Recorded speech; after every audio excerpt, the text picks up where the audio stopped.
ሰላምና ጤና በያላችሁበት ይድረሳችሁ ውድን የተከበራችሁ ቤተሰቦቻችን እንደምን አላችሁልን? ከሁለተኛው የዩቲዩብ ቻናላችን አዲስ ስፖርት ልዩ የተለያዩ ስፖርታዊ ጉዳዮችን ልናካፍላችሁ እነሆ ዳግም ተገናኘን። ስለምታደምጡን ቆይታችሁን ከኛ ጋር ስለምታደርጉም እጅጉን ከልብ አድርገን ነው የምናመሰግነው። በዛሬው ፕሮግራማችን የተለያዩ ስፖርታዊ ጉዳዮችን ወደ እናንተም የምናደርስ ይሆናል። ከነዚህ መካከል ትልልቆቹን የአውሮፓ ክለቦች የተመለከቱ እጅግ በርከት ያሉ ስፖርታዊ ጉዳዮችን ወደ እናንተ እያነሳን ቆይታን እናደርጋለን። በዛሬው ፕሮግራማችን የዩናይትድ፣ የአርሰናል፣ የሊቨርፑል፣ የቼልሲ፣ የሌሎችም የአውሮፓ ታላላቅ ክለቦች የምንላቸውን ስፖርታዊ ጉዳዮች ዛሬ ከጠዋት ጀምሮ ትልልቆቹ የአውሮፓ ሚዲያዎች ሲያወጧቸው የነበሩ ስፖርታዊ መረጃዎችን እያነሳሳን ቆይታን እናደርጋለን። ፉአድ ባሮ ፕሮግራሙን እየመራው ከእናንተ ጋር ቆይታን አደርጋለሁ። እናንተም ቪዲዮአችንን ላይክ፣ ቻናላችንን ሰብስክራይብ እያደረጋችሁ ቆይታችሁን ከኛ ጋር አድርጉ። ከመሸጋገሪያ በኋላ በድጋሚ ተመልሰን የምንመጣ ይሆናል።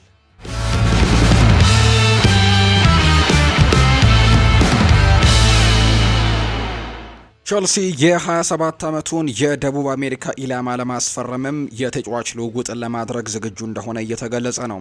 ፌዴሪኮ ቫልቬርዴ በመጪዎቹ ወራትም ከሪያል ማድሪድ ሊለቅ ይችላል ከሚል ወሬ ጋር ስሙ መነሳቱን አሁን ላይ እየቀጠለ ነው የሚገኘውና ሊለቅ እንደሚችል በርካቶች ያነሳሉ።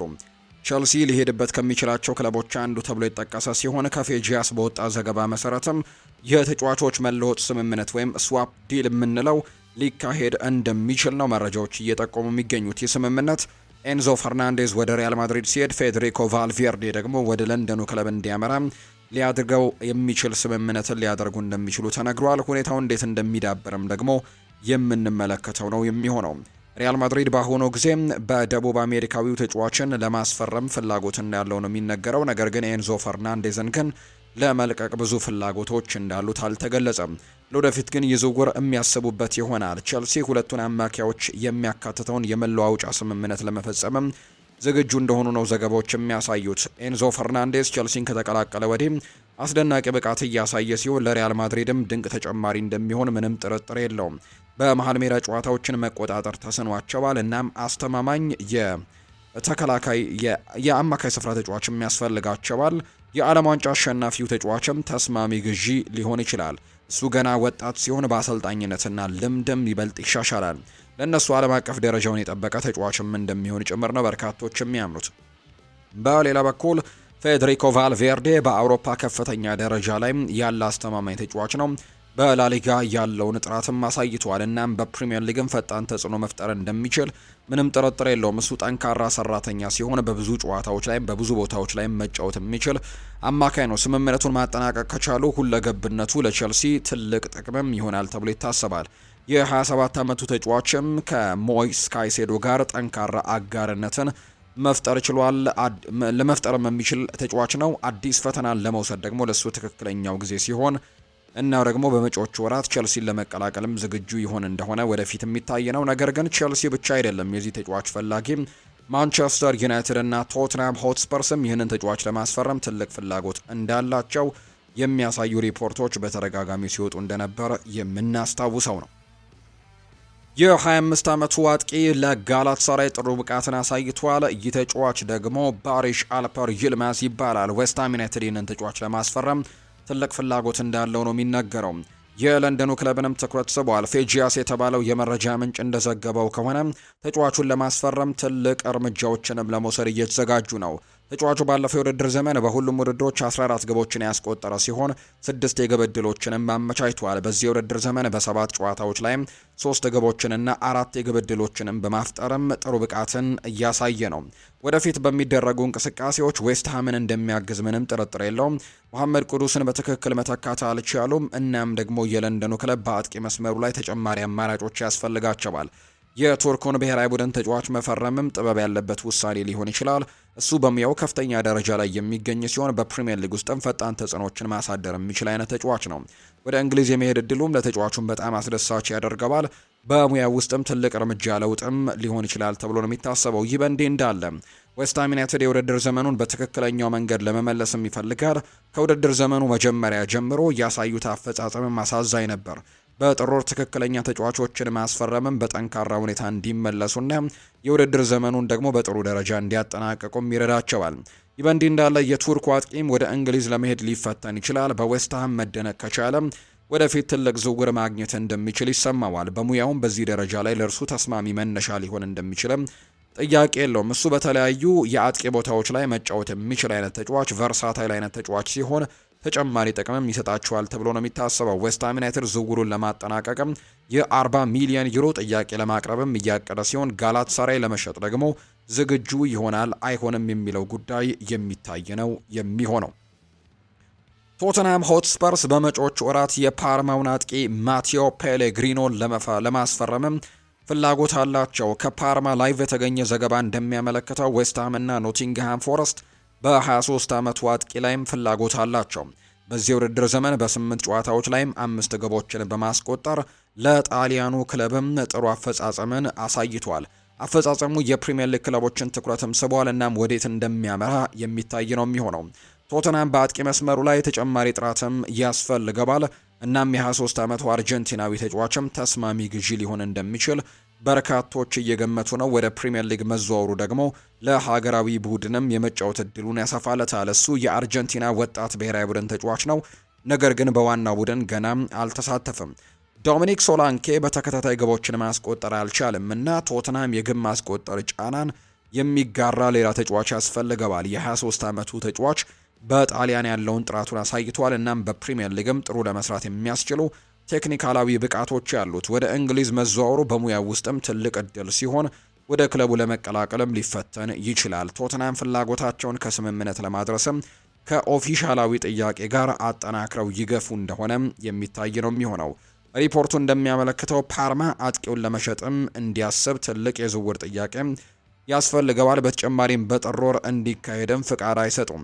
እናም ደግሞ ማንኛውም ዝውውር እስከ ክረምቱ የተጫዋቾች የዝውውር መስኮት ድረስም መጠበቅ ይኖርበታል። ቶተንሃም አስደሳች ፕሮጀክት ያለውና ጥራት ያላቸው ተጫዋቾች ያሉት ክለብ ነው። አጥቂውን ወደ ክለቡ እንዲቀላቀል ማሳመን ደግሞ አስቸጋሪ አይሆንም። እናም የጣሊያኑ ክለብን ለመሸጥም ለማሳመን ይችሉ እንደሆነም የሚታይ ነው የሚሆነው። ወጣቱ ጣሊያናዊ ተከላካይ በእንግሊዝ ሊግ ካፕ ከሳውዛምተን ጋር ባደረጉት ጨዋታ የውድድር ዘመኑን የሚያጠናቅቅ ከባድ ጉዳት አጋጥሞታል። እናም ደግሞ ጂኦቫኒ ሊዮን የውድድር ዘመኑን የሚያጠናቅቅ ከባድ ጉዳት ካጋጠመው በኋላ ሊቨርፑል በተከላካይ መስመሩ ላይ በቂ አማራጮችን አጥቷል። ፉትቦል ኢንሳይደር እንደዘገበው ከሆነ ክለቡ አንድ የተከላካይ ስፍራ ለማምጣትም እየፈለገ ሲሆን ይህም ፈጣን መፍትሄ ላይ ሊያተኩር ይችላል ነው የተባለው። ሊቨርፑል በተከላካይ መስመሩ ላይ ተጨማሪ አማራጮችን ለመጨመር እስከ ውድድር ዘመኑ መጨረሻ ድረስም በውሰት የሚጫወት ተጫዋች ለማስፈረም ተስፋ አድርጓል። ትክክለኛ ተጨማሪ ማጠናከሪያዎችን ማምጣት ይችሉ እንደሆነ የሚታይ ጉዳይ ነው። በዚህ የውድድር ዘመን የክለቡ የተከላካይ አቋም ማሳዛኝ ነው። እንደ ጆ ጎሜዝ እና ኢብራሂማ ኮናቴ ያሉ ተጫዋቾች መካከለኛ አፈጻጸምን እያሳዩ ነው። በተጨማሪም ሁለቱም ተጫዋቾች ለጉዳት የመጋለጥ ታሪክም ከፍተኛ ነው።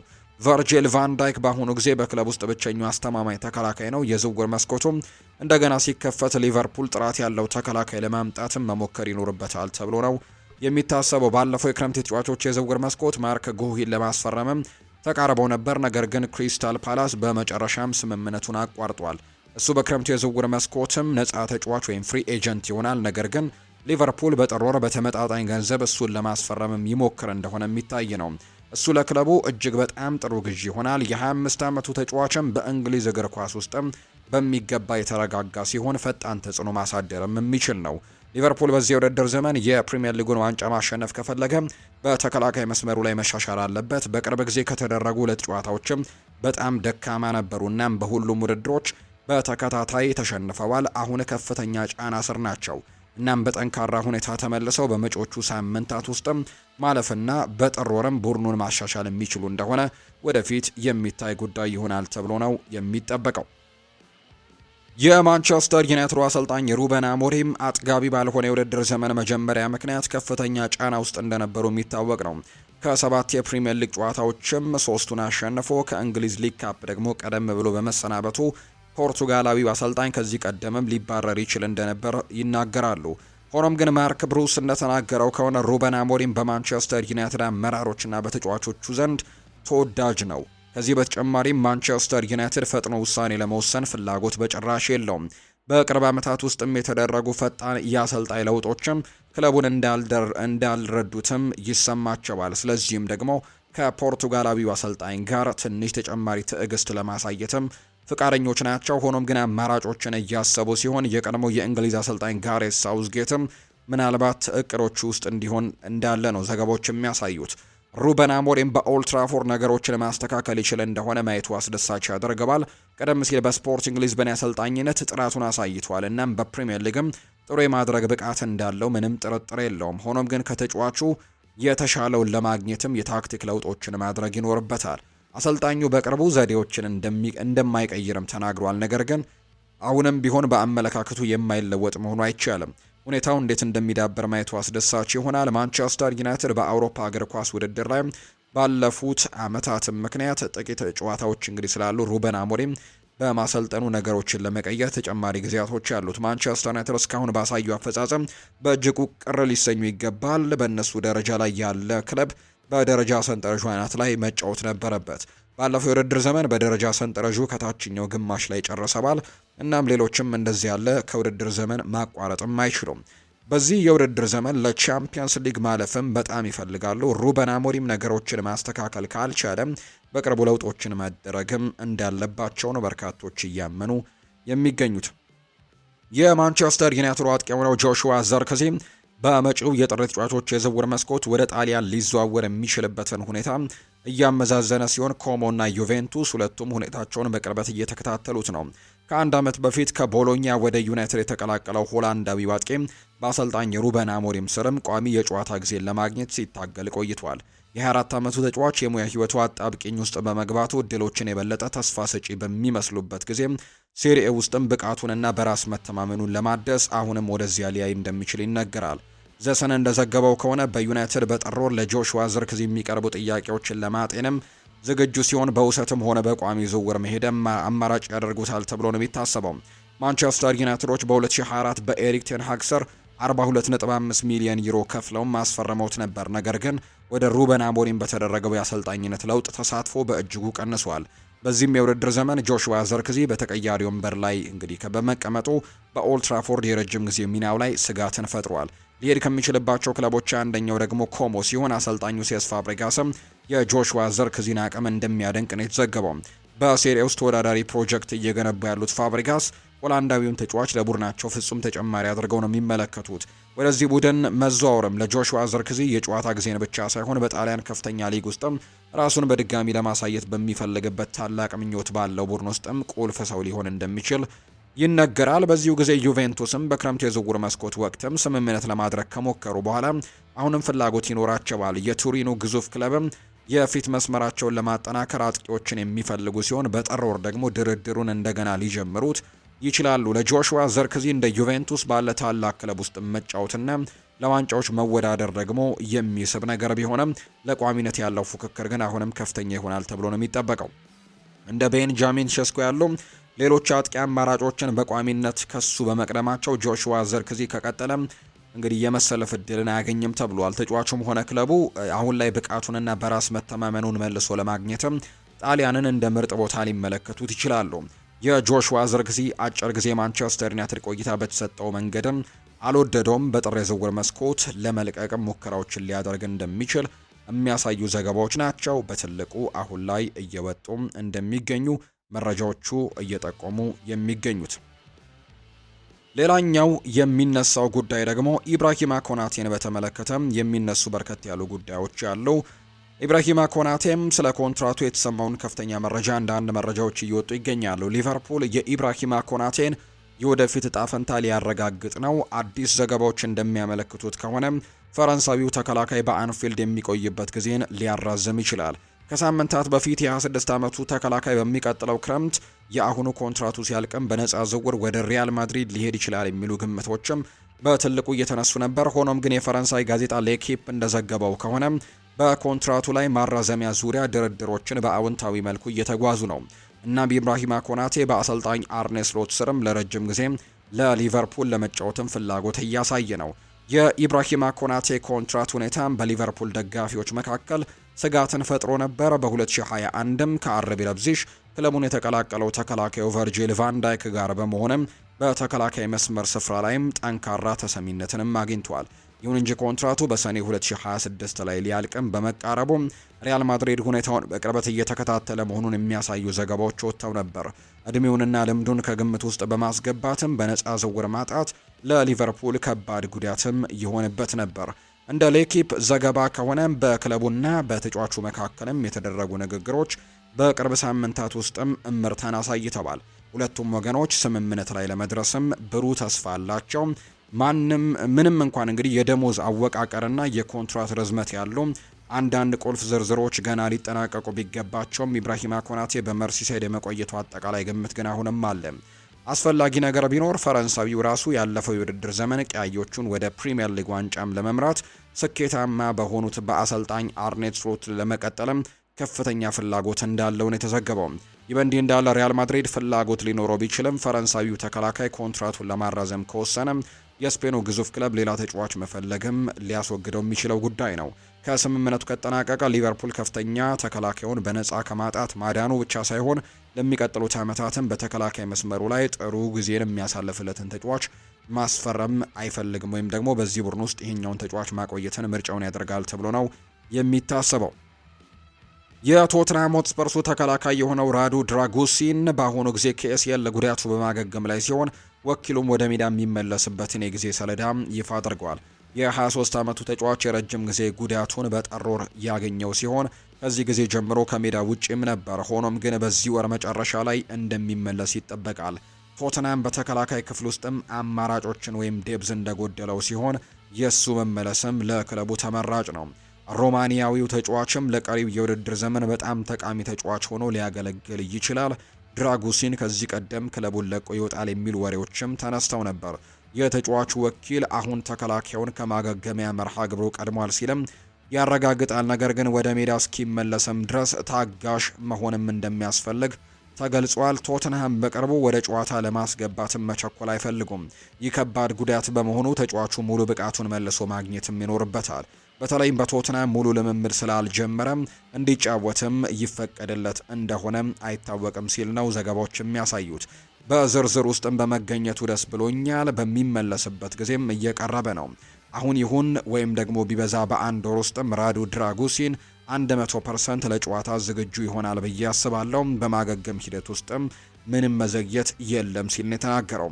ተጫዋቹ በዚህ ወርም ወደ ሜዳ የመግባት እድሉ በጣም ዝቅተኛ ነው። ምናልባትም በኖቬምበር ወደ ጨዋታ መመለስ ለተከላካዩ ተመራጭ ይሆናል። ቶተንሃም በጠቅላላው እንግዲህ የውድድር ዘመን ማቀድ ያለበት ሲሆን ቀስ በቀስም ወደ ቡድኑ እንዲመለስም ማድረግ ይኖርበታል። በዚህ የውድድር ዘመን በፕሪሚየር ሊግና በቻምፒየንስ ሊግ እየተወዳደሩ ነው። የሚጫወቷቸው ብዙ ጨዋታዎችም ይኖራሉ። ተጫዋቾቹ በፍጥነት ወደ ጨዋታው ለማስገባትም ሌላ ከባድ ጉዳት ሊደርስበት አይችልም። ድራጉሲን ቀደም ባሉትም ጊዜያት የጨዋታ ጊዜ እጥረት በመኖሩ ስፐርስን ለቆ ይሄዳል የሚሉ ወሬዎች ተነስተው ነበር። ቶማስ ፍራንክ ተጨማሪ እድሎችን ለመስጠትም ፍቃደኛ መሆን አለመሆኑ ወደፊት የሚታይ ጉዳይ ይሆናል ተብሎ ነው ዘገባዎቹ የሚገምቱት። የሊቨርፑሉ የግራ መስመር ተከላካይ አንድሪው ሮበርትሰን ሊወጣ የሚችልበት እድል ትልቅ እንደሆነ እየተነገረ ነው። የአሁኑ ውሉ በ2026 ሲያልቅም ጥቂት ጊዜያቶች ብቻ ነው የሚቀሩት። ክለቡ ውሉን ለማደስ ገና ቁርጠኛ ውሳኔ ላይ አልደረሰም። ይህም በአንፊልድ የወደፊት እጣ ፈንታው ላይ እርግጠኛ እንዳይሆንም አድርጎታል። ለ8 ዓመታት ካገለገለና በሜዳ ላይና ከሜዳ ውጭም ስፍር ቁጥር የሌላቸው አስተዋጽኦችን ካበረከተ በኋላ የስኮትላንዱ ካፕቴን ሚና እየተቀየረ ሲሆን ከሚሎስ ኪርኬዝ ጋር በሚጠበቅበት ፉክክር ላይ አሁን ላይ የጨዋታ ጊዜያቶቹ እየቀነሱ እንደሆኑ ይናገራሉ። ዘገባዎች እየሰፈሩ እንደሚገኙት ከሆነ አሁን ባለው ሁኔታ ሊቨርፑል የአንድሪው ሮበርትሰንን ውል ከሚቀጥለው ክረምት በላይ ለማራዘም ውሳኔ እንዳላደረገ የሚያሳዩ መረጃዎች እየወጡ ነው። ሊቨርፑሎች አዲስ ውል ላይ ላለመስማማትም ከወሰኑ በዚህ የውድድር ዘመን መጨረሻ ላይ ክለቡን በነፃ መልቀቅ ይችላል። ጉዳዩ ይበልጥ ውስብስብ የሚያደርገው ማንኛውም ውሳኔ እስከ ዓመቱ መጨረሻ ድረስም ሊዘገይ መቻሉ ነው። ያኔ ሊቨርፑል እና ሮበርትሰን ውሉን ማራዘም ለሁለቱም ወገኖች ተገቢ መሆንና አለመሆኑን ዳግም ይገመግማሉ። በዚህ የውድድር ዘመን ሮበርትሰን ለመርሲሳይዱ ክለብም ሁለተኛ ምርጫ ግራ መስመር ተከላካይ የሆነ ሲሆን እንዲጫወት እድል ባገኘ ቁጥር ግን ልምዱን ለማሳየትም ለቡድኑ ያለውን ጠቀሜታም በትልቁ እያሳየ ነው። ኪርኬዝ የመላመድ ፈተናዎች ቢያጋጥሙትም አሰልጣኝ አርነ ስሎት በወጣቱ ሃንጋሪያዊ ላይ እምነትን አሳይተዋል። እናም ለመቀየርም አይቸኩሉም። ሮበርትሰን በእንደዚህ አይነት ሁኔታ ውስጥም እያለ እንኳን በልምዱና በአመራሩ ምክንያትም በቡድን ውስጥ አሁንም ከፍተኛ ግምት የሚሰጠው ተጫዋች ነው። ነገር ግን በሜዳ ላይ ያለው ተጽዕኖ በግፊት ስር ወድቋል። የሮበርትሰን ሚና መቀነስ በሌሎችም ዘንድ ሳይስተዋል አልቀረም። በክረምቱ ወራትም ለአትሌቲኮ ማድሪድ ኢላማ እንደነበር ተዘግቧል። ይህም ደግሞ ሊቨርፑልን ከተለቀቀ አማራጮች ሊኖሩት እንደሚችሉ የሚያሳይ ነው።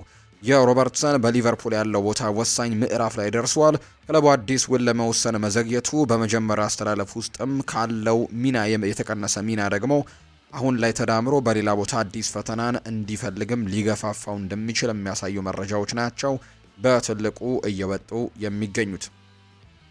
ማንቸስተር ዩናይትድ በክረምት ወራት በውሰት ወደ ናፖሊ ሄደው ራስመስ ሆይሉንድን በማጣቱ ጥራት ያለው ተጫዋችን አጥቷል ብለው በርካቶች እየገመቱ ነው። የዴንማርኩ ኢንተርናሽናል ተጫዋች በዩናይትድ ያሳለፋቸው 2 ዓመታት በአጠቃላይ አስቸጋሪ ቢሆንም ከናፖሊ ጋር ግን ባደረገው ጠንካራ ጅምርም ወደ ቀድሞ ብቃቱ የተመለሰ ይመስላል።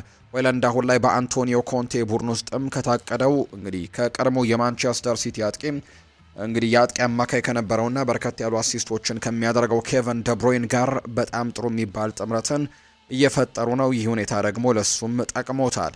ሜትሮ እንደዘገበው ከሆነ ኬቨን ደብሮይና ራስመስ ሆይሉንድን በግልጽ የሚያደንቅ ሲሆን ግብ የማሽተት ችሎታ ያለው ጥራት ያለው ተጫዋችም ሲል አሞካሽቶታል።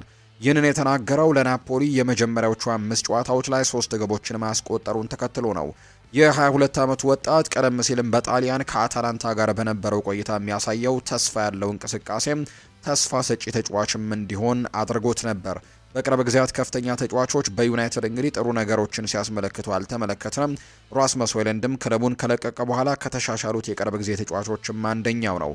በማርከስ ራሽፎርድ፣ አንቶኒና ስኮት ማክቶሚኔ ላይ ተመሳሳይ ነገር ተመልክተናል። ይህም በእርግጠኝነት የሚያሳስብ አዝማሚያ ነው።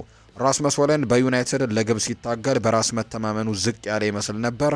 እናም ደግሞ ክለቡን ከለቀቀ በኋላም ደግሞ የራሱ እምነቱ ላይ መልሶ በሚያገኙ ተጫዋቾችም በተደጋጋሚ እየተከሰተ ያለ ይመስላል። የናፖሊ ደጋፊዎች ራስመስ ሆይሉንድ አሁንም በጣም ጥሩ ብቃት በማሳየቱ ይደሰታሉ።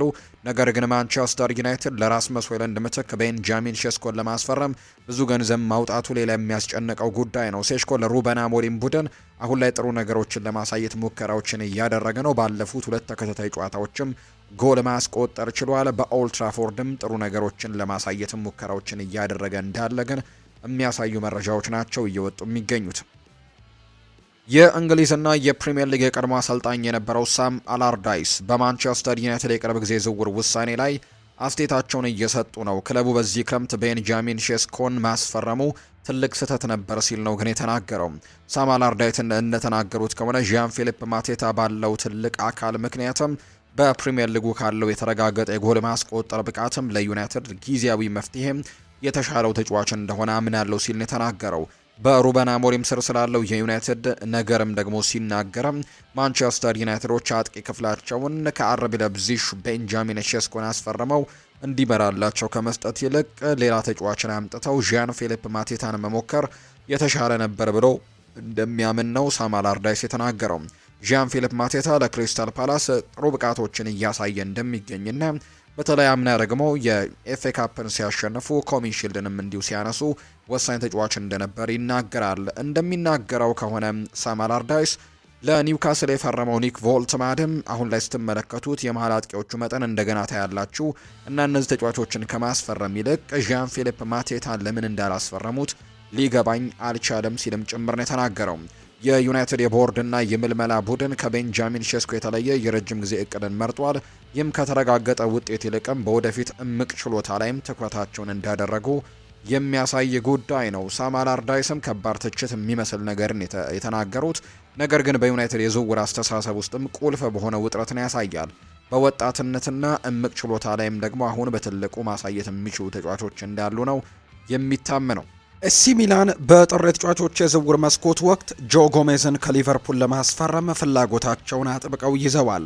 ባለፈው ክረምት 28 ዓመቱን ተጫዋች ለማስፈረም ሞክረው የነበረ ቢሆንም ዝውውሩን ግን ሊያጠናቅቁት አልቻሉም ነበር። ሊቨርፑል በዝውውር መስኮቱ መዝጊያ ቀንም ማርክ ጉሂን ማስፈረም አለመቻሉ የእንግሊዙን ተከላካይ በክለቡ እንዲቆይም ቁልፍ ሚናን ተጫውቷል።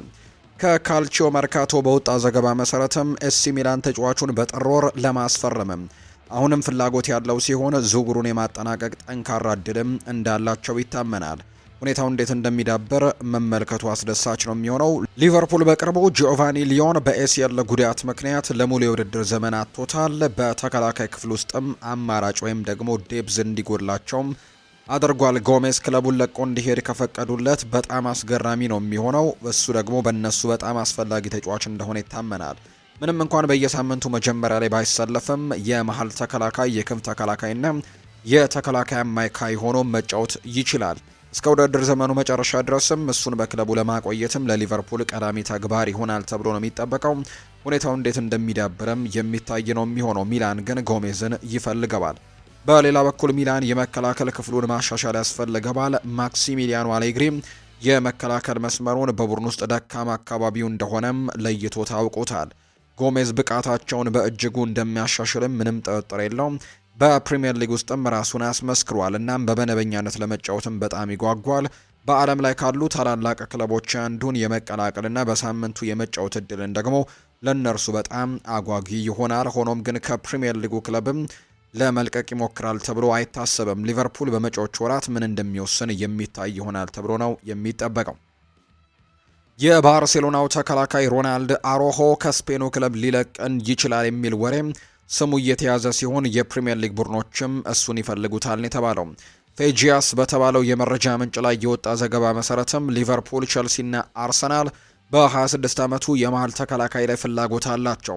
እሱ በክንፍ ተከላካይነትም በፉልባክነትም መጫወት የሚችል ሁለገብ ተጫዋች ሲሆን እጅግ በጣም ጥሩ ግዢ ሊሆን እንደሚችል በርካቶች ግምቶቻቸውን ያስቀምጣሉ። ሊቨርፑል በተከላካይ መስመሩ ላይ ተጨማሪ ጥራትና አማራጮችን መጨመር ያስፈልጋቸዋል። ኢብራሂማ ኮናቴ በውድድር ዘመኑ መጨረሻ ነፃ ተጫዋች ይሆናል፣ እናም መተካት ያስፈልጋቸዋል። ሮናልድ አሮሆ እጅግ በጣም ጥሩ ተጨማሪ ሊሆን ይችላል። በባርሴሎና ያለው ጥራትንም አሳይቷል። እናም በፕሪሚየር ሊግም የመወዳደር ብቃት ይኖረዋል ተብሎ ነው የሚታሰበው። ይህ በእንዲህ እንዳለ አርሰናል በተከላካይ መስመሩ ላይ በቂ አማራጮች ያሉት ሲሆን የዩራጓዩን ብሔራዊ ቡድን ተጫዋች ለማስፈረም ከወሰኑ አስገራሚ ሊሆን ይችላል። መደበኛ የመሰለፍ እድልም ሊሰጡት እንግዲህ ላይችሉ ይችላሉ።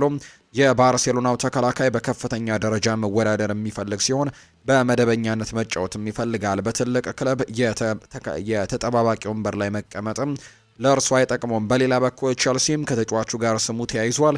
ሁኔታውን እየተከታተሉት ሲሆን ለእርሱ ደግሞ ዝውውር ለመሞከር ከወሰኑ አስደሳች ይሆናል። በቅርብ ወራት በተከላካይ መስመሩ ደካማ እንደነበሩ ሚስጥር አይደለም።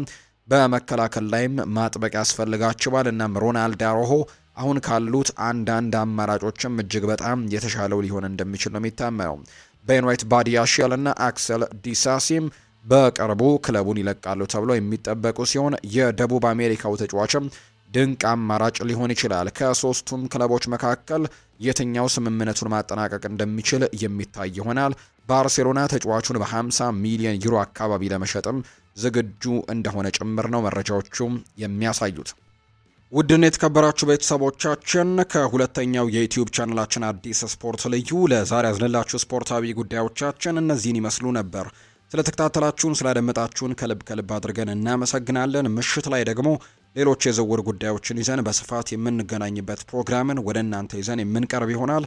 ለዛሬ ግን ስላደመጣችሁኝ ስለተከታተላችሁኝ ከልብ አድርጌ ያመሰግናችኋለሁ። መልካም ጊዜ መልካም ደግሞ ቆይታ እንዲሆንላችሁ ነው በአክብሮት የምመኘው።